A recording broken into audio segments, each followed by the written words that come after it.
Hello friends, welcome back to my channel academy of Sentia. और हम लोग solve कर रहे हैं टेट एग्ज़ाम के क्वेश्चन पेपर्स। तो हमारा क्वेश्चन है 176। ओके, तो जो क्वेश्चन है हमारा वो है आज का क्वेश्चन, जर तुम्हाला ग्रॅमी पुरस्कार मिळाला तर तुम्ही कशामध्ये उत्कृष्ट आहात? If you get a Grammy award then you have excelled in.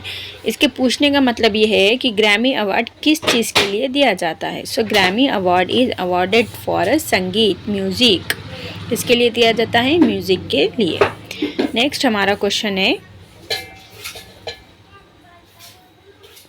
Okay, next हमारा क्वेश्चन जो है वो है, या टप्प्यात मूल मोकळे सोडले असताना त्याचे स्वतःहून घेण्याचे कौशल्य विकसित होते। The stage in which the self initiative skill of child develop and it's a late free. यानी कि उम्र का वो मरहला जिसमें बच्चे को आज़ाद छोड़ दिया जाता है, तो बच्चे में खुद इक़दाम करने की महारत पैदा होती है। यानी कि जब बच्चे को हम फ्रीडम देते हैं तो बच्चा अपने से खुद से कुछ स्किल्स पैदा करता है, खुद फैसले और डिसीजंस लेता है। तो वो उम्र कौन सी होती है? तो बच्चे की उस उम्र को कहा जाता है हम एज ऑफ 2 to 3 ईयर्स। इस उम्र के बच्चों को हम क्या करेंगे, फ्रीडम देंगे कि वो खुद से अपने अंदर स्किल्स पैदा करें। उसके बाद हमारे पास नेक्स्ट क्वेश्चन है, 5-35-30 या मालिकेतील 40-35-30 या मालिकेतील कितव्या अनुक्रमाचे पद है? पहले त्रण पद आहे, यानी कि फर्स्ट निगेटिव कौन है? तो देखिए 40 और 35 का डिफरेंस क्या है? 5। 35 और 3 का डिफरेंस क्या है? 5। और पूछा क्या गया है? First negative term. तो कितना निगेटिव टर्म आएगा? 40 to 35 में भी 5 का आएगा, 35 से 30 का भी 5 का आएगा। तो निगेटिव टर्म पूछा था, इसलिए हमारे पास जो आंसर है 5 + 5 = 10।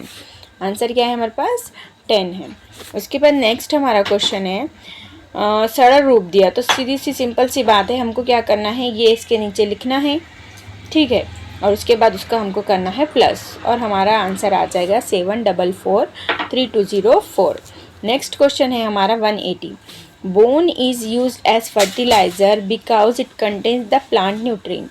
हाडे खत म्हणून वापरतात कारण त्यामध्ये हे वनस्पतीसाठी पोषक तत्व असतात। हमारे जो बोन्स होती हैं, हड्डी होती है, उसे फर्टिलाइज़र के तौर पे, खाद के तौर पे इस्तेमाल किया जाता है, क्योंकि हमारी हड्डियों में पाया जाता है कैल्शियम।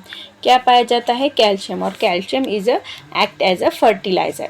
नेक्स्ट हमारा क्वेश्चन है, इच्छेलेली वस्तु देणारे झाड कौन से? यानी कि आप कोई विश मांगो या दुआ मांगो किसी झाड़ के आगे, तो वो कबूल हो जाएगी, पूरी हो जाएगी, जो भी मन्नत आप करोगे। तो इस वृक्ष का नाम है कल्प वृक्ष। कहा जाता है कि इस वृक्ष के आगे जो भी अपनी इच्छा हो बोली जाए तो पूरी हो जाएगी। उसके बाद हमारे पास 182 क्वेश्चन है, find the odd one out from the given alternative. पर्यायामधून वेगळे बाहर काढा, दिए गए मुतबादल में से जोड़ को तलाश करें। तो देखिए हमारे पास अब देखिए ए है, ए के बाद बी, यानी जो सेकंड वर्ड है वो क्या है? डबल हो रहा है। बी है, बी के बाद सी, कितना हो गया? डबल हो गया। उसके बाद हमारे पास क्या है? सी है। अब वो दो स्टेप वैसी थी। अब देखिए C is a triple time, D is a triple time. Now D is a double time 4 times and E 1 2 3 4 5।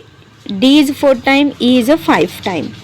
तो 4 से 5 का 1 का डिफरेंस है, डी 4 है, यहाँ पे कितना है? 4 टाइम है, और सी 3 टाइम है, तो 3 से 4 का भी 1 का डिफरेंस है।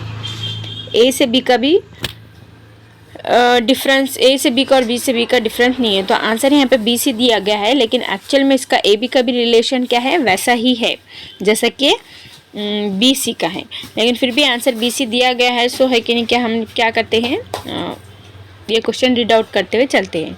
नेक्स्ट क्वेश्चन है, research on toilet training conducted with identical twins illustrate the importance. एक सारख्या जुडियावर केलेल्या शौच प्रक्षिणावरील संशोधन याचे महत्व स्पष्ट करते।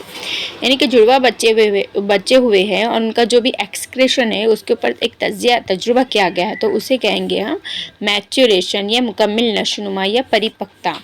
नेक्स्ट हमारा क्वेश्चन है, find odd one out from the given alternative. दिलेल्या पर्यायमधून वेगळे ते बाहेर काढा।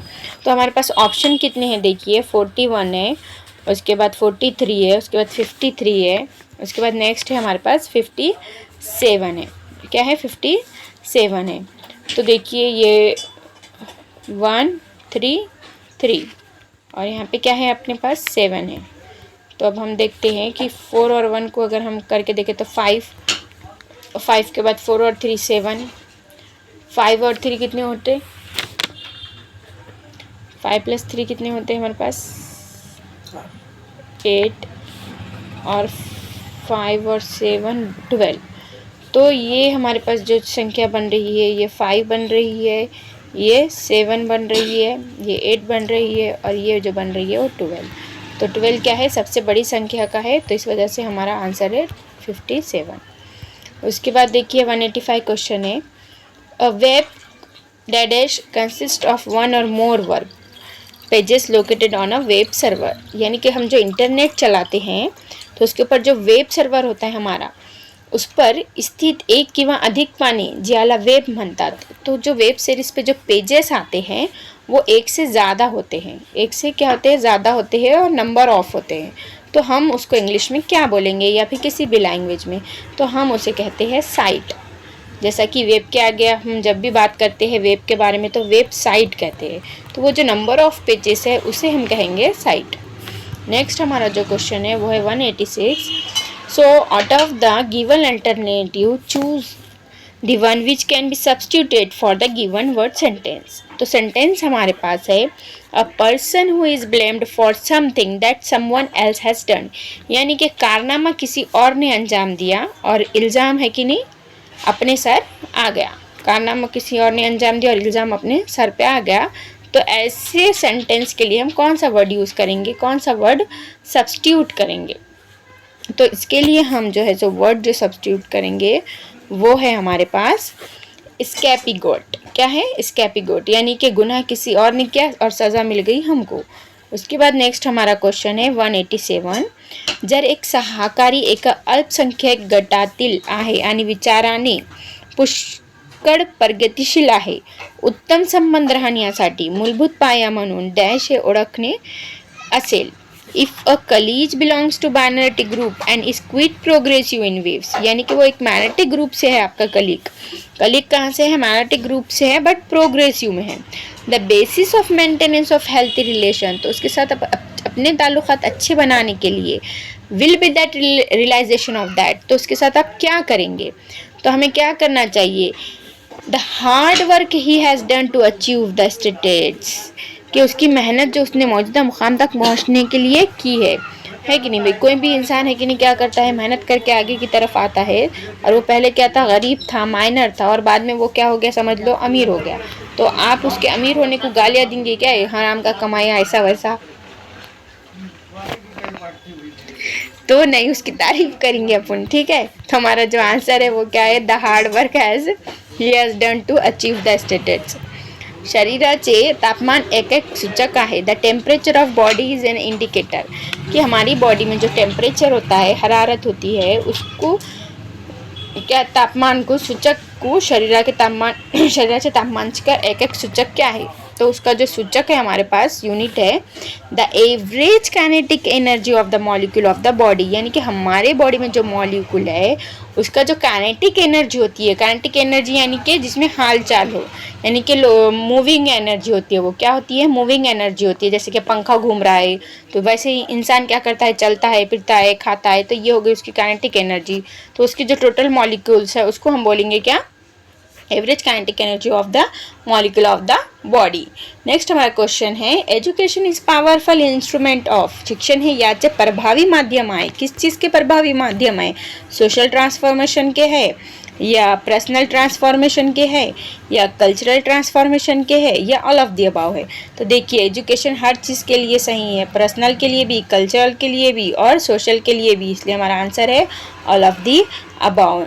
अब उसके बाद हमारा 190 क्वेश्चन है, 833 का एकक स्थान अंक क्या है? यूनिट डिजिट ऑफ 833, 883 का यूनिट संख्या क्या है? तो इसका जो हमारे पास जो आंसर है वो है 8। उसका आंसर क्या है हमारे पास? 8 है, क्योंकि ये क्या है? ये 8 की वैल्यू है। 33 क्या है? 8 की वैल्यू है, इसलिए हमारा जो एकक स्थान है वो क्या है? 8 ही है। इसलिए अब यहाँ पे हम क्या करते हैं? हमारे क्वेश्चंस स्टॉप करते हैं। इसके बाद हम 191 से नेक्स्ट वीडियो में शुरू करेंगे। जब तक के लिए please like share and subscribe, like share and subscribe. और तब तक के लिए क्या कीजिए आप, बाय बाय। और मोर वीडियोज़ के लिए बने रहिए हमारे चैनल एकेडमी ऑफ संशय के साथ।